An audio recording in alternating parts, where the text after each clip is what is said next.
Yo to the yo, welcome to the sports show on the YouTube.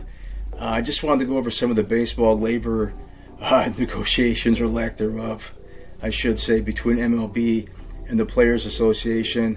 I want to take it back to '94, and even maybe a little back before then. There's always been a really bad relationship between owners and players in Major League Baseball.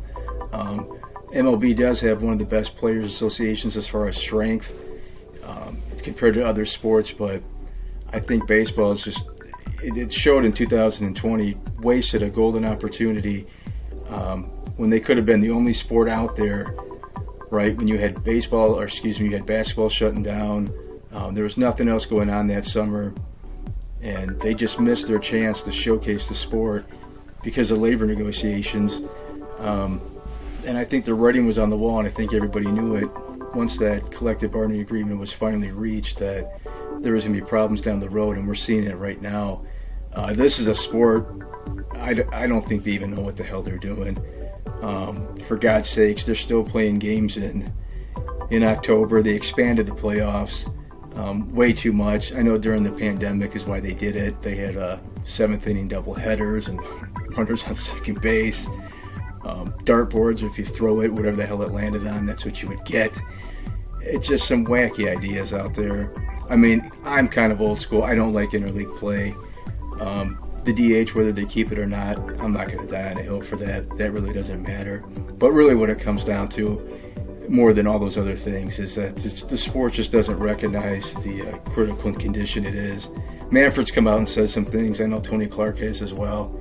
But I really don't think they grasp the reality of this, that other sports, including the NHL with ESPN Plus and TNT coverage that they're getting now, I'm not saying they're anywhere near close to taking baseball, but they're trending up, and I think baseball is going to be left in the dust. Now, participation at like Little League levels is still pretty high, but I think the interest is really starting to die out in Major League Baseball, and they just fail to recognize it. And Manfred, he comes across arrogant. Let's just call it what it is. Tony Clark does as well. There's just the naive of the Players Association and the owners is just disgusting. It's the worst in any other sport. It's been taken to a ridiculous level. Just the games that both sides want to play. Like I mentioned before, the expanding the playoffs, that was one of the cool things that made baseball great. You had such a small amount of teams that made the playoffs, despite playing 162 games. You play 162, you kind of know who the best teams are moving forward. There's no reason to have a one-game playoff. If you were going to do it that way, maybe you should have at least a 3-game series. I don't know if I had a problem with that. But having pennant races in baseball was cool. When you actually looked at the GB for the games behind the standings, it actually meant something, because you had such a few amount of teams that would make the playoffs. I think that's been really kind of killed.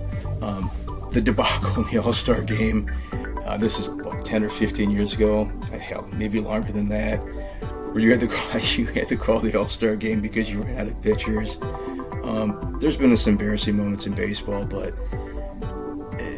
they really are hurting now when it comes to interest. Basketball and football greatly surpassed baseball as far as the interest. Baseball's still getting that local television revenue, but I think they're living a pipe dream if they think that the sport's going to be able to hold on with all these labor strikes the next 20 years when interest is already low. I think baseball is going to turn into one of those regional sports, kind of like hockey.